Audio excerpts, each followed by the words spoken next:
जय हिंद प्यारे साथियों, कैसे हैं आप सभी। उम्मीद करते हैं आप लोग बहुत ही अच्छे होंगे। हम सभी को पता है कि हम लोग क्लास 10th के मैथमेटिक्स का चैप्टर 1 रियल नंबर जो वास्तविक संख्या है उसके ऑब्जेक्टिव को कवर कर रहे हैं। हम लोग 3 पार्ट को इससे पहले पढ़ लिए हैं और 3 पार्टों में हम हर एक पार्ट में 20 क्वेश्चन को रख रहे हैं, अर्थात 60 क्वेश्चन को हमने बना दिया है, सॉल्व कर दिया है। अगर आपने नहीं देखा है तो जल्द से जाकर उसे देख लीजिए और साथ में वीडियोज को शेयर कर दीजिएगा। अगर आप चैनल पर नए हैं तो आप चैनल को सब्सक्राइब करके वीडियो को लाइक करके एक अच्छा सा कमेंट भी कर दीजिएगा, ठीक है। चलिए हम लोग अब पार्ट 4 में आ चुके हैं। पार्ट 4 में हमें क्या पढ़ना है, तो 60 से आगे के जो प्रश्न ऑब्जेक्टिव रखे गए हैं टारगेट का, जो आपके टारगेट बुक है आशीष पब्लिकेशन का, उसी के ऑब्जेक्टिव को हम लोग सॉल्व कर रहे हैं। 61 नंबर प्रश्न आपके सामने ये है। चलिए इसको देखते हैं कि कैसे हम लोग सॉल्व कर पाएंगे। क्वेश्चन क्या कहता है, निम्न में कौन अपरिमेय संख्या नहीं है। अपरिमेय अगर नहीं है तो इसका मतलब वो क्या होगा, परिमेय होगा। दो ही तो बातें आती है, एक होता है परिमेय और एक होता है अपरिमेय। तो अगर कोई अपरिमेय नहीं है, अगर कोई अपरिमेय नहीं है तो क्या होगा भाई, परिमेय होगा। तो कहता है कि इनमें से कौन अपरिमेय नहीं है, अर्थात हमें बताना है कि कौन परिमेय है। तो परिमेय हमें जानने के लिए, चाहे अपरिमेय नहीं है ये जानने के लिए, हमें एक बात याद रखना है कि जो अपरिमेय होता है उसका आंसर किस में आता है, रूट में आता है। जो अपरिमेय नहीं होगा उसका आंसर रूट में नहीं आएगा। तो चलिए देखते हैं कि कौन कौन सा है जो रूट में आता है। रूट में जो आएगा वो अपरिमेय होगा, जो रूट में नहीं आएगा वो अपरिमेय नहीं होगा। तो रूट अंडर 10, अगर 10 का, अगर हम 10 का क्या करें, अभाज्य गुणनखंड करें तो क्या आएगा, 2 से कटेगा ये 5 आएगा, फिर 5 से कटेगा 1 आएगा। किसी का जोड़ा बना ही नहीं, इसका मतलब है कि रूट के अंदर से वही संख्या बाहर निकलता है जिसका जोड़ा बनता है। इसमें किसी का जोड़ा बना ही नहीं, इसलिए रूट अंडर 10 का ऑप्शन रूट अंडर 10 ही रह जाएगा आंसर, कोई परिवर्तन नहीं होगा। इसका मतलब ये अपरिमेय है। ये क्या है, अपरिमेय है, ठीक है। आगे बढ़िए तो आपको पता चलेगा रूट अंडर 24। रूट अंडर 24 जो है उसका वर्गमूल क्या होगा। तो रूट अंडर 24 का अगर हम गुणनखंड करें तो 2 से कटेगा कितना होगा, 12 होगा, फिर 2 से कटेगा कितना होगा, 6 होगा, फिर 2 से कटेगा कितना होगा, 3 होगा, फिर 3 से कटेगा कितना आएगा, 2 1 हो जाएगा। तो आप जरा देखिए, ये 2 का जोड़ा बन जाएगा, न इस 2 का जोड़ा बना न इस 3 का जोड़ा बना, तो ये दोनों रूट में गुना करके रूट अंडर 6 के रूप में आएगा। और इन दोनों का एक ग्रुप बाहर निकलेगा तो 2 अगर बाहर निकल जाता है तो 2 रूट अंडर 6 इसका वर्गमूल होगा। अच्छा, 2 रूट 6 में ये 6 तो क्या है, अपरिमेय ही रह गया, क्योंकि हमने जाना है कि जो रूट वाली संख्याएं होती है वो अपरिमेय होती है, तो ये भी अपरिमेय रह गया, ठीक है। 2 ऑप्शन आपके अपरिमेय हो गए। रूट अंडर 35 को अगर तोड़ा जाए, रूट अंडर 35 को अगर तोड़ा जाए तो क्या आएगा, ये 5 से कट जाएगा, कितना से कट जाएगा, 5 से कटेगा, 5 सत्ते 35। अब भाई ना 5 का जोड़ा आया ना 7 का जोड़ा आया, इसका मतलब रूट अंडर 35 का भी रूट अंडर 35 हो जाएगा और ये रूट में ही रह जाएगा, इसलिए ये भी क्या होगा, अपरिमेय होगा। अब कोर्स अब हमें पता हो गया है कि ये डी नंबर जो ऑप्शन है वही सही होगा। अब डी नंबर ऑप्शन का क्या होगा, इसे हम थोड़ा तोड़ कर दिखाते हैं। 121 है, 121 किसी से नहीं कटेगा, ना 2 से कटेगा, ना 3 से कटेगा, ना 5 से कटेगा, ना 7 से कटेगा, ये डायरेक्ट 11 से कटेगा। किससे कटेगा, 11 से। कितना कटेगा, 11 एकम 11, 1 बच जाएगा, ये 11 हो जाएगा, 11 एकम 11, मतलब कि 11 से 11 मरतबे कटेगा। अगर 21 रूट अंडर हम 121 को लिखना चाहें तो 11 गुने 11 लिख सकते हैं। अब 11 11 का जोड़ा बना तो 1 11 बाहर आ सकता है और यही परिमेय संख्या के रूप को इंडिकेट करता है, जिसके बट्टा में हम एक लिख कर इसे P बटा Q के रूप में लिख सकते हैं, ठीक है। तो कहा कौन अपरिमेय नहीं है, तो अपरिमेय यही है जो न है, बाकी ये 3 जो है ना ये अपरिमेय है। तो हमारा ऑप्शन नंबर कौन हो जाएगा, डी सही हो जाएगा। उम्मीद करते हैं कि ये क्वेश्चन आपको बहुत अच्छे से समझ में आ गया होगा। आगे बढ़ते हैं, अगला क्वेश्चन क्या कहता है, क्वेश्चन नंबर 62 कहता है दो संख्या a और 18 का लसा अगर 36 है और मसा 2 है तो a का मान बताइए। हम बहुत ही अच्छे से जानते हैं कि हमें जब भी दो संख्याओं का लसा और मसा देता है तो हम कौन सा फॉर्मूला लगा देते हैं, जांच फॉर्मूला लगाते हैं, जो कहता है उसका सूत्र होता है दो संख्याओं का गुणनफल। दो संख्याओं का कौन, गुणनफल। पहले चैप्टर में हमने पढ़ा है जांच फॉर्मूला। दो संख्याओं का गुणनफल क्या होता है, HCF गुने LCM, मतलब कि लसा मसा गुने लसा। तो दो संख्या का गुणनफल, दो संख्या में कौन कौन दिया, a और 18। a और 18 का हमें लसा दिया 36 और मसा दिया है 2। तो हमें a और 18 का क्या कर रहा है, दो संख्याओं का गुणनफल, मतलब कि इन दोनों का गुना कर दीजिए। तो a गुने कितना हो जाएगा, 18 हो जाएगा। और HCF का होता है मश, तो मश कितना है 2 है, और LCM मतलब लस कितना है इसका 36 है। अब हमें ए का मान निकालना है, तो ए बराबर इस 36, ये जैसा का तैसा रहने दीजिए, 2 गुने कितना हो जाएगा 36, और ये ए के साथ 18 किस में है, इस तरफ गुना में है, ए के साथ 18 किस में है तो गुना में है, और हम जानते हैं ए को बचाएंगे 18 को उस तरफ भेजेंगे तो ये कहाँ चला जाएगा, भाग में 18 चला जाएगा, क्योंकि गुना वाली संख्या भाग में जाती है। 18 से 36 कटेगा, 18 दूना 36, तो जो ए का वैल्यू हो जाएगा 2 में 2 से गुना हो जाएगा 4। ऑप्शन नंबर 4 देखिए कि किस ऑप्शन में है, ऑप्शन नंबर सी जो है आपका परफेक्ट हो जाएगा। ठीक है, चलिए अगले क्वेश्चन की तरफ बढ़ते हैं। अगला क्वेश्चन क्या कहता है, क्वेश्चन कहता है कि यदि पी और क्यू दो अभाज्य संख्या है तो उनका मौसा क्या होगा। हम सभी जानते हैं कि किसी भी दो अभाज्य संख्या का मौसा 1 होता है। ठीक है, देखिए अगर P और Q अभाज्य संख्या है और इसका मौसा पूछा है, मतलब कि HCF पूछा है, तो हम P का गुणनखंड करेंगे तो क्या आएगा, 1 गुने P आएगा। Q का गुणनखंड करेंगे तो क्या आएगा, 1 गुने Q आएगा। और हम P और Q का क्या निकालेंगे, HCF निकालेंगे तो क्या आएगा, P और Q का HCF के लिए हम क्या करते हैं, जो दोनों में हो, तो दोनों में ना P है ना Q है, 1 है दोनों में, तो यही P और Q का HCF क्या हो जाएगा, तो 1 हो जाएगा। ऑप्शन नंबर डी आपका परफेक्ट हो जाएगा। ठीक है, आगे बढ़िए। अगला नंबर क्वेश्चन क्या कहता है, सबसे छोटी अभाज्य और सबसे छोटी भाज्य संख्या का गुणनफल बताइए। तो हम सबसे छोटी अभाज्य हम इसको कहे थे, हमने पहले ही बता रखा है कि अगर मान लीजिए गिनती 1 2 3 4 5 और 6 7 ऐसे जाता जा रहा है, तो हमें अभाज्य किसको कहते हैं, वैसी संख्या जो स्वयं के अलावा किसी से विभाजित ना हो उसे अभाज्य कहते हैं। तो आप बताइए, एक तो ना भाज्य होता है ना अभाज्य होता है, दो एक ऐसी संख्या है सबसे छोटी में सबसे पहले आती है कि जो स्वयं से ही विभाजित होगी, 2 से ही विभाजित होगी, बाकी कोई ऐसा पहरा नहीं जिसको काटेगा। तो ये सबसे छोटी क्या हो जाती है, सबसे छोटी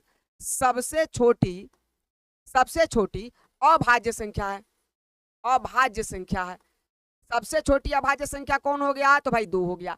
अब सबसे छोटी भाज्य संख्या किसको कहेंगे, वैसी संख्या जिसमें स्वयं के अलावा किसी अन्य से भी भाग लगे, तो वो 4 हो जाता है। 3 में भी स्वयं के अलावा किसी से भाग नहीं लगता, और 4 ऐसा है जिसमें 2 से भी भाग लगता है और 4 से भी भाग लगता है, मतलब स्वयं से भी भाग लगे और अन्य से भी भाग लगे, तो ये सबसे छोटी क्या हो जाएगा, सबसे छोटी भाज्य संख्या हो जाएगा, भाज्य संख्या।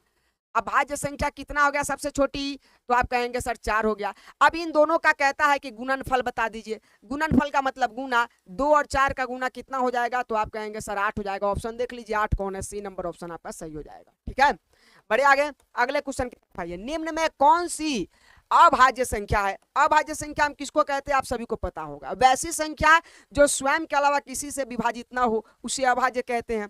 आइए 29 को देखिए, 29 कोई भी ऐसा पहरा हमको बता दीजिए जो 29 को छोड़कर, अगर 29 को कोई काटेगा तो कौन काटेगा, 29 ही एक मर्तबे काटेगा, बाकी इसको काटने के लिए कोई ऐसा पहरा बता दीजिए जिसमें 29 आता है, नहीं आता। यानी ये एक ऐसी संख्या है जो स्वयं से विभाजित हो रहा है, स्वयं से कट रहा है, बाकी किसी से नहीं कट रहा है, तो ये क्या हो जाएगा, अभाज्य हो जाएगा। क्या हो जाएगा, अभाज्य। भाज्य का मतलब कट जाना, अ का मतलब न कटना, तो किसी दूसरे से जब न कटेगा तो अभाज्य हो जाएगा। 25 से देखिए 5 से भी कटेगा और 25 से भी कटेगा।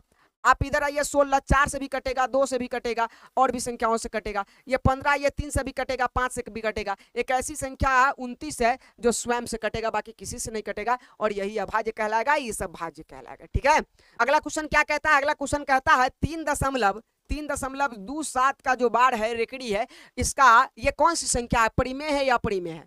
हमने आपको बताया था, यहाँ 3 मेथड आपको याद रखना है, सुन लीजिए गौर से। पहली, अगर कोई भी दशमलव के बाद कोई ऐसी संख्या है जो जाकर कहीं पर रुक जाता है, इससे आगे कुछ नहीं है, तो ये क्या कहलाएगा, परिमेय संख्या कहलाएगा। कौन सी संख्या कहलाएगा, परिमेय संख्या। सुन लीजिए गौर से। अब एक ऐसी संख्या जो कोई भी दशमलव के बाद कोई भी संख्या देता है, उस पर पूरा पर क्या लगाओ, रेकड़ी लगाओ, पूरा पर नहीं, किसी पर भी रेकड़ी लगा हो, तो ये भी क्या कहलाएगा, रेकड़ी वाली संख्या है, परिमेय कहलाती है। सुन लीजिए गौर से ये बात, परिमेय संख्या, क्योंकि आगे अगर प्रश्न आएगा तो हम आपको वहां पे क्लियरलीफाई नहीं करेंगे। आगे आइए, एक ऐसा भी संख्या होगा 2.3 कुछ भी, 1 4 5 3 2 1 ऐसा ही बढ़ते जाएगा, कहीं खत्म नहीं हो रहा है, तो इसको हम क्या कहेंगे, इस स्थिति में अपरिमेय कहेंगे। क्या कहेंगे, अपरिमेय संख्या। अब बताइए ये कौन है भाई? रेकड़ी वाली संख्या है, और रेकड़ी वाली संख्या को हमने क्या कहा है? परिमेय कहा है। परिमेय कौन है? परिमेय कौन है? एक परिमेय संख्या। ऑप्शन नंबर क्या हो जाएगा? बी परफेक्ट हो जाएगा। ठीक है, ये आपको याद रखना है। जहां कोई भी संख्या दशमलव के बाद निश्चित रूप पे रुकती है, या कोई भी दशमलव के बाद रेकड़ी लेकर आता है, या तो ये दोनों स्थिति में क्या कहलाएगा? परिमेय कहलाएगा। और जो अनंत तक जाती हो, जो कहीं रुकता नहीं हो, जिस पे वार नहीं हो, वो क्या हो जाएगा? अपरिमेय हो जाएगा। बढ़िए आगे अगले नंबर क्वेश्चन की तरफ बढ़ते हैं। अगला नंबर क्वेश्चन क्या कहता है? किसी पूर्णांक m के लिए सम पूर्णांक का रूप क्या है? अब ये तो बहुत ही आसान है, हम सभी जानते हैं। सम पूर्णांक का मतलब है किसी भी पूर्णांक m के लिए अगर सम पूर्णांक पूछा है या सम संख्या पूछा है, तो आपको याद रखना है कि जो भी दो संख्या देगा या एक संख्या देगा जिसमें 2 से भाग लग जाएगा वो सम होगा, जिसमें 2 से भाग नहीं लगेगा वो भी सम होगा। अगर एक दिया है तो एक ही में 2 से भाग लगना चाहिए। 2 गो संख्या दिया होगा, साथ में 2 गो पद होगा, तो दोनों में 2 से भाग लगना चाहिए। पहले को चेक करते हैं, इसमें अच्छा अंक में भाग लगना चाहिए। बस मेरे इसके आगे क्या है? एक है। अब एक में भाई 2 से भाग नहीं लगता है, इस 2 में 2 से भाग लगेगा, तो एक में भाग लगा, एक में भाग लगा, एक में नहीं लगा। इसका मतलब क्या हो गया? ये विषम हो गया। क्या हो गया? विषम हो गया। अगर आपसे पूछा जाता तो ये क्या हो जाता? विषम हो जाता। आ गया ये। अब देखिए इसमें 2 से भाग लग रहा है, लेकिन इसमें 2 से भाग नहीं लगेगा, तो ये क्या हो जाएगा? ये भी विषम हो जाएगा। क्या हो जाएगा? विषम हो जाएगा। इसमें आइए, इसमें ये अकेला है और इसमें 2 से भाग लगेगा, तो इसका मतलब ये क्या हो जाएगा? सम हो जाएगा। इसमें आइए, इसमें 2 से भाग लगेगा और इसमें 2 से भाग नहीं लगेगा, तो ये क्या हो जाएगा? विषम हो जाएगा। ऑप्शन आप देख लीजिए अब कौन है। ऑप्शन आपका कौन? सी नंबर ऑप्शन सही हो जाएगा कि 2m एक क्या है? सम पूर्णांक है या सम संख्या है। ऑप्शन नंबर सी आपका परफेक्ट होगा।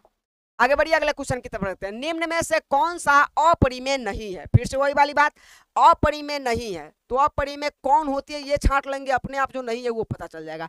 अपरिमेय नहीं है इसका मतलब अपरिमेय जो होगा वो सब रूट के अंदर आएगा, और जो रूट के अंदर नहीं आएगा वो अपरिमेय नहीं होगा।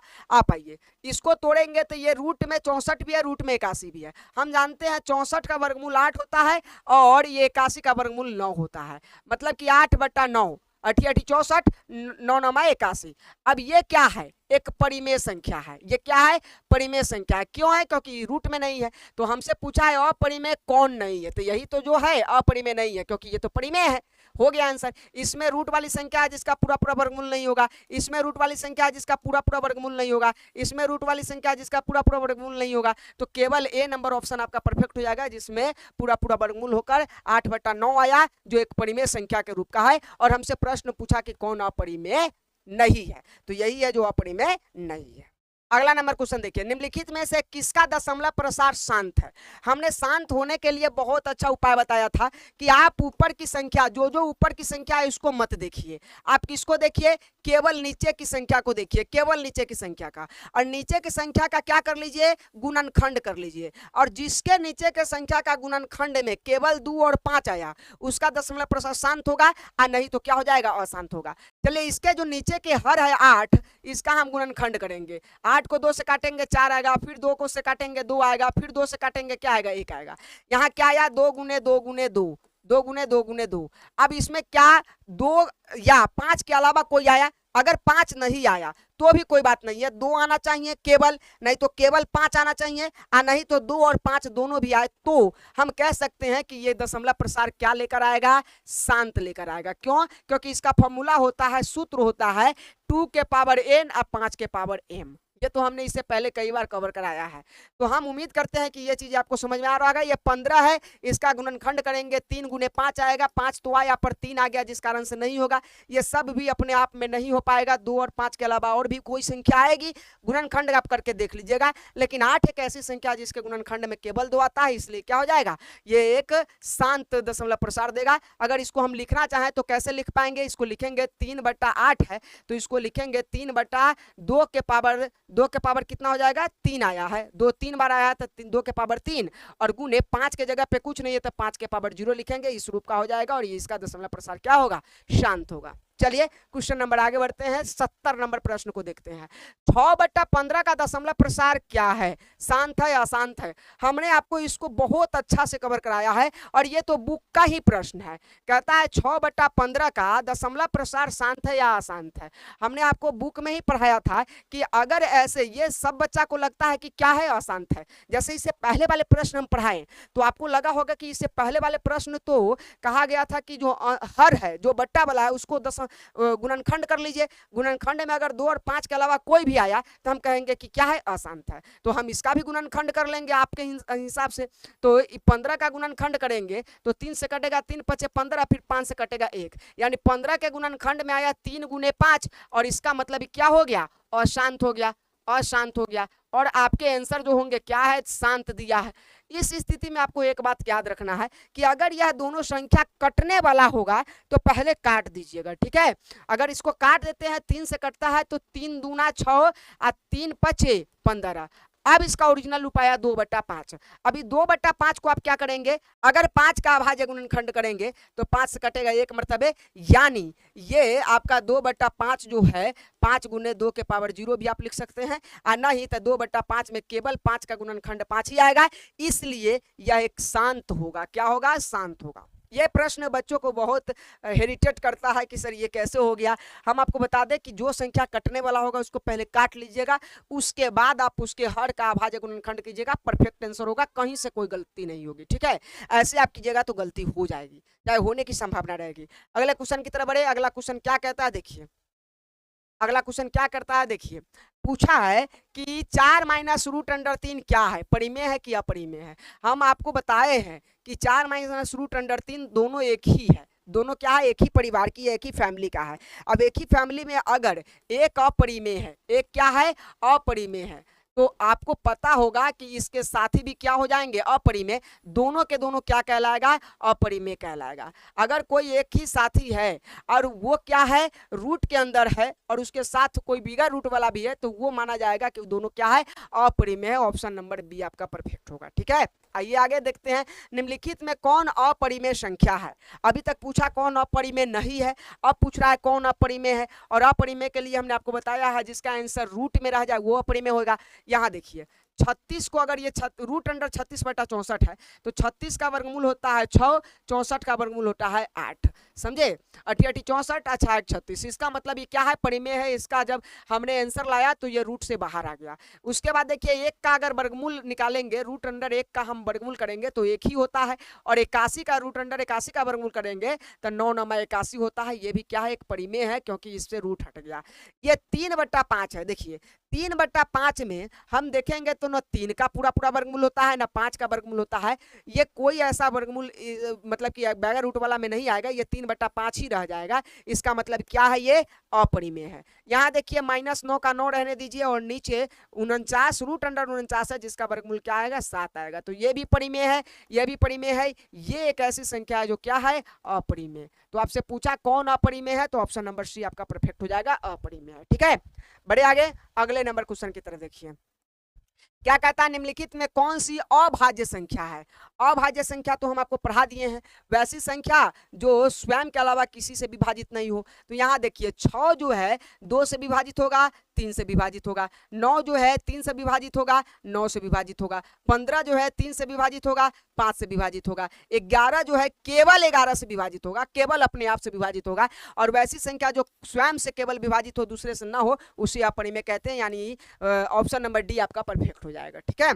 बड़े अगले नंबर क्वेश्चन की तरफ बढ़ते हैं। 74 नंबर क्वेश्चन क्या कहता है, कहता है 2 परिमेय संख्याओं के बीच कितनी परिमेय संख्या होती है। मान लीजिए कि हम एक संख्या रेखा लेते हैं और संख्या रेखा पर हमने यहाँ रखा है 1, यहाँ रखा है 2, यहाँ क्या रखा है 2। अब इसमें हम कहेंगे कि कितनी एक परिमेय संख्याएं होंगी। तो आप देखिए अगर हम इससे 1 और 2 के बीच में बढ़ेंगे, आप ग्राफ देखे होंगे या स्केल देखे होंगे, तो उसमें आता है 1.1, फिर इसको हम 1.2 लिखेंगे, फिर 1.3 लिखेंगे, फिर 1.4 लिखेंगे, फिर 1.5 लिखेंगे। ऐसे लिखते लिखते बहुत लिख सकते हैं, 1 और 2 के बीच में अनंत लिख सकते हैं, यही याद रखिए। तो आपको याद रखना है कि 2 कोई भी परिमेय संख्या के बीच में कितनी परिमेय संख्या हो सकती है, तो आप कहेंगे अनंत हो सकती है, ठीक है, अनंत कौन सा ऑप्शन है? ऑप्शन नंबर डी आपका परफेक्ट है। आगे बढ़िए, अगले नंबर क्वेश्चन की तरफ बढ़ते हैं। 11/15 का दशमलव प्रसार शांत होगा या अशांत होगा? अब देखिए 11/15 आया, हमने कहा कि जो कटने वाला होगा उसको काट लीजिएगा। तो आप जरा देखिए इसमें 11/15 में कोई कटने वाला है क्या? कहेंगे नहीं सर इसमें तो कटने वाला नहीं है। तो नहीं है तो हर को उठाइए, हर का अभाज्य गुणनखंड कीजिए। हर का अभाज्य गुणनखंड कीजिए, 3 से 15 5 मरतबे कट जाएगा, 5 से 1 मरतबे। इसका जो 15 का अभाज्य गुणनखंड आया 3 गुने 5 आया। हमने कहा कि इसके अभाज्य गुणनखंड में केवल 2 और 5 आता, 2 और 5 आता, या केवल 2 आता या 5 आता, तब वो शांत होता। लेकिन इसमें कौन आया? 3, और 3 के कारण क्या बन जाएगा? अशांत बन जाएगा। ठीक है, तो ये आपका कंप्लीट हुआ। क्वेश्चन नंबर 76 देखिए क्या कहता है, निम्नलिखित में कौन अपरिमेय संख्या है? अपरिमेय किसको कहते हैं? बार बार वही प्रश्न है। अपरिमेय उस संख्या को कहते हैं जिसको हल करने के बाद भी उसका जो आंसर है रूट के अंदर में रह जाता है। तो आइए इसको हल करते हैं। ये 64/36 है, तो इसको हम रूट अंडर 64 का अगर वर्गमूल करेंगे तो 88 64 होगा और 4 36 हो जाएगा। इसका रूट अंडर 81 है, तो रूट अंडर 81 का वर्गमूल 9 हो जाता है। और यहाँ पे आइए, यहाँ पे आइए, पहले इसको अगर हल करेंगे तो रूट अंडर 49 है, 49 का जो वर्गमूल होगा वो 7 हो जाएगा और 9 का वर्गमूल जो होगा 3 हो जाएगा। बस यही तो है जिसका पूरा पूरा वर्गमूल नहीं होगा 2.5, और 2.5 क्या हो जाएगा? अपरिमेय संख्या हो जाएगा। ठीक है, आगे बढ़ते हैं, अगले क्वेश्चन की तरफ बढ़ते हैं। रूट अंडर 2 एक कौन सी संख्या है? बताइए। Root under 2, root under 5, root under 7, root under 11, 9 नहीं, रूट अंडर 11, ये सब जितनी संख्याएं वो सब क्या है? एक अपरिमेय संख्या है। तो आप बताइए रूट अंडर जो 2 है वो रूट के ही अंदर रहेगा, इसका पूरा पूरा वर्गमूल नहीं होता है, तो एक अपरिमेय संख्या होगी कि नहीं होगी? ऑप्शन नंबर कितना होगा? बी नंबर ऑप्शन आपका सही हो जाएगा। आगे क्वेश्चन देखते हैं क्या कहता है। 2 या 2 से अधिक अभाज्य संख्या का मौशा क्या होता है? 2 या 2 से अधिक अभाज्य संख्या। अभाज्य संख्या किसको कहते हैं? जो स्वयं के अलावा किसी दूसरे से विभाजित नहीं हो। तो मान लेते हैं कि वह संख्या 2 है, वह संख्या 3 है जो किसी दूसरे से विभाजित नहीं होगा, वह संख्या 5 है जो किसी दूसरे से विभाजित नहीं होगा, और इन सभी का क्या निकालना है? मौसा। तो 2 का अभाज्य गुणनखंड करेंगे तो 1 गुने 2 होगा, 3 का अभाज्य गुणनखंड करेंगे तो 1 गुने 3 आएगा, 5 का अभाज्य गुणनखंड करेंगे तो 1 गुने 5 आएगा। तीनों का हम HCF निकालेंगे, मौसा निकालेंगे, तो जो तीनों में होगा वो होगा। बताइए कौन होगा? 1 होगा। एक ऑप्शन देख लीजिए, कोई भी 3 4 5 कितना का भी अगर अभाज्य संख्याओं का HCF निकालेंगे तो एक ही होगा, ये आपको याद रखना है। LCM क्या होगा? तो भाई LCM सभी का गुना हो कर दीजिए, वही LCM हो जाएगा। ठीक है, बढ़िए आगे क्वेश्चन नंबर 79 की तरफ। निम्नलिखित में से कौन परिमेय संख्या है? अब परिमेय संख्या के बारे में तो आप सभी जानते हैं, वैसी संख्या जो P/Q के रूप में लिखी जाए, या वैसी संख्या जो जिसका आंसर रूट में ना हो। आइए इसमें देखते हैं। रूट अंडर 3 का पूरा पूरा वर्गमूल नहीं हो सकता, ये क्या होगा? अपरिमेय होगा। क्या होगा? अपरिमेय होगा। उसके बाद यहां देखिए, अगर रूट अंडर 2 से रूट अंडर 2 काट दे तो क्या बचेगा? हमें 2 बचेगा, और 2 क्या है? 2 पे रूट नहीं है, इसका मतलब ये क्या होगा? परिमेय होगा। क्या होगा? परिमेय होगा। हमसे कुछ पूछा है कि कौन परिमेय है, इसका मतलब बी नंबर ऑप्शन आपका सही हो जाएगा। ये रूट अंडर 5 है और प्लस में 4 है, ये क्या होगा? अपरिमेय होगा। रूट अंडर 6 का भी पूरा पूरा वर्गमूल ना होगा, अपरिमेय होगा। ठीक है, आइए 80 नंबर क्वेश्चन देखते हैं। दो क्रमागत सम संख्याओं का मौशा क्या होगा? मतलब HCF। दो क्रमागत सम संख्या किसे कहते हैं? जिसमें 2 से भाग लगे। और क्रमागत का मतलब होता है लगातार, क्रमागत का मतलब होगा लगातार। तो मान लीजिए 2 से भाग लगने वाली में 2 है, ये सम संख्या है, और एक 4 को भी ले लीजिए, ये भी सम संख्या है, और इसका क्या पूछा है? मौशा पूछा है, मतलब कि HCF। तो 2 का अगर हम गुणनखंड करें 1 गुने 2 होगा, 4 का गुणनखंड करें तो 2 गुने 2 होगा। अब बताइए ये जो HCF होगा, दोनों में जो कॉमन होगा वही तो होगा। कॉमन कौन है? 2 है। इसका मतलब दो क्रमागत सम संख्याओं का HCF जो होगा 2 होगा। ऑप्शन नंबर बी आपका परफेक्ट हो जाएगा। धन्यवाद, आप सभी ने इतने देर हमारे साथ रह के वीडियो को वॉच किया और बहुत अच्छे से ये जो पार्ट 4 है इसे आप समझने की कोशिश की है। उम्मीद करते हैं इसके सारे प्रश्न, सारे डाउट आपके कंप्लीट हो गए होंगे। अगर आपका ऐसा कंप्लीट बेहतर तरीका से हुआ है तो आप एक बेहतर सा सुझाव दे सकते हैं। अगर आपको लगता हो कि कुछ और बदलाव करना चाहिए, नहीं तो बेहतर है, तो आप एक अच्छा सा कमेंट करके हमें और मनोबल को बढ़ा सकते हैं। साथ में वीडियो को शेयर कर दीजिए कि हमारे साथ और सारे बच्चे जुड़ जाए और हम भी अच्छे से पढ़ाए। ठीक है, थैंक यू सो मच, धन्यवाद। मिलते हैं पार्ट 5 में।